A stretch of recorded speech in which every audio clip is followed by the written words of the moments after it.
म ताप्लेजुङवासी म आफै पनि यहाँ हामीले के बुझ्नु अत्यन्तै जरुरी छ भने यो द्वन्द्व चाहिँ एउटा इमोसनल पोलिटिक्सको द्वन्द्व हो। जब द्वन्द्वमा तपाईँ भावले लड्नु थाल्नुहुन्छ भने त्यो द्वन्द्व चाहिँ इन्टरजेनेरेसनल जान्छ कि एउटै जेनेरेसनमा सिद्धिँदैन। यो अहिले देख्दाखेरि पाथिभरा मुकुङमुङको जस्तो द्वन्द्व देखिन्छ, तर यो द्वन्द्व चाहिँ ऐतिहासिक द्वन्द्व हो क्या। यो खाली 51 सालपछि आएको 75 सालपछि आएको होइन क्या। यो हामी यसमा चाहिँ स्पष्ट हुनुपर्छ कि यो द्वन्द्व भनेको एउटा ऐतिहासिक पुरा पूर्वकालदेखि सुरु भएर आएको द्वन्द्व हो। यो सडनली एपियर भएको द्वन्द्व होइन। त्यो चाहिँ हामी द्वन्द्व विश्लेषणमा त्यसलाई हामी लेटेन्ट कन्फ्लिक्ट भन्छौँ। त्यो द्वन्द्व चाहिँ फर्लकै अहिले man to man straight fight हुन्न, तर समाजमा सुसुप्त रूपमा रहिरहने द्वन्द्व हो। त्यसैले गर्दाखेरि नेपाललाई साङ्ग्रिला स्टेट भनेर पश्चिमा मुलुकले भनिराख्दाखेरि सडनली हामीले देख्यौँ 10 वर्षको जनयुद्ध।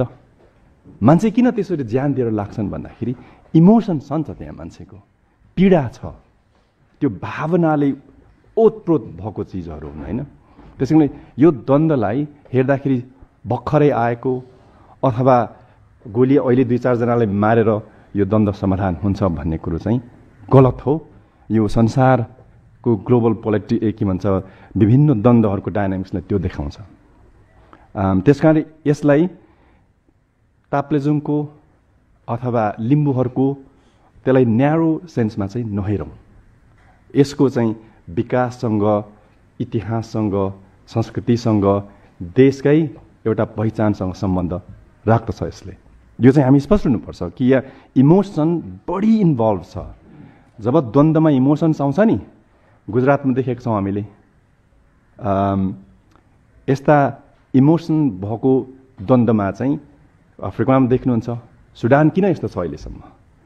के भन्छ सेन्ट्रल रिपब्लिक अफ्रिकन कार भन्छ होइन, त्यहाँ किन त्यस्तो छ? त्यसकारणले यसलाई चाहिँ हामीले अहिले अत्यन्तै होसियारीका साथ यसलाई सेटल गरेनौँ भने यो चाहिँ सिम्पटम मात्रै हो नि। फेरि त्यो चाहिँ हामी स्पष्ट हुनुपर्छ, नम्बर 1।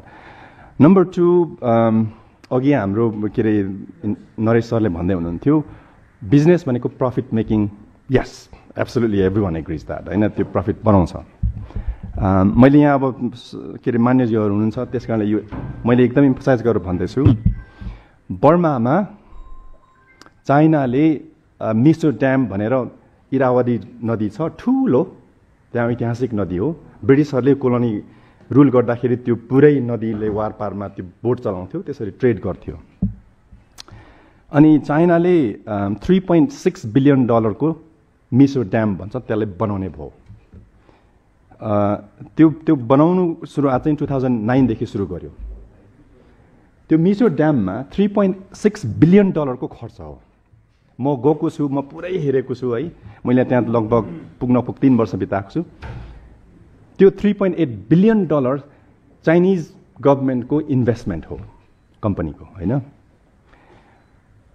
अनि जब त्यहाँबाट कम्युनिटी निस्के नि, अब त्यहाँ पनि थुप्रै त्यहाँको लोकल इन्डिजिनस कम्युनिटीहरू छन्, उनीहरू निस्केर विरोध गर्दै गर्दै गर्दै गएपछि 2011मा आएर थेन्सिन भन्ने भर्खरै राष्ट्रपति हुनुभएको थियो, आङ सान सुचीलाई रिलिज गर्नुभन्दा अगाडि। अनि उसलाई यति पब्लिक प्रेसर पर्यो कि बन्द गरिदियो।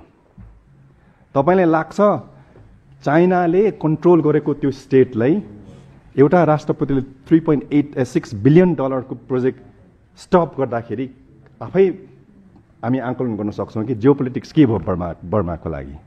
तर उसले त्यो रिस्क लियो किनभने त्यो अत्यन्तै महत्त्वपूर्ण थियो।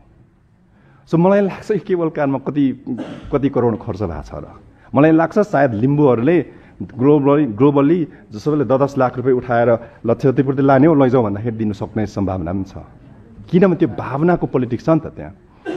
सो बर्माको एक्जाम्पल अथवा अरू ग्वाटेमालाको एक्जाम्पल भन्नुहोस् अथवा कोलम्बियाको एक्जाम्पल भन्नुहोस् होइन, यस्तो प्रोजेक्टहरू जो स्टेट आफै एउटा पावरमा बसेको छ, उसँग धेरै कार्डहरू छ त्यो कार्ड उसले खेल्नु जान्नुपर्छ, सक्नुपर्छ र द्वन्द्व समाधान गर्ने उसको प्रथम प्राथमिकता हुनुपर्छ। अनि अर्को पार्टीले पनि कहाँसम्म कन्सेसन गरेर जाने भन्ने कुरो चाहिँ जरुर छ। विकासको विरोध सायद मलाई लाग्छ कसैले पनि गर्दैन, विकास त सबैले चाहन्छ हैन। त्यसकारणले यो द्वन्द्वलाई एउटा सानो द्वन्द्व भनेर नहेरौँ, यो अत्यन्तै गम्भीर द्वन्द्व हो।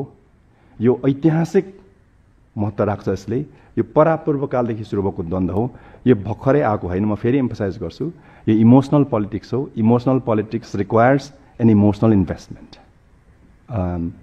Thank you. So the examples are there, you can withdraw and then you can think about other projects. त्यो छँदैछ नि। Thank you so much.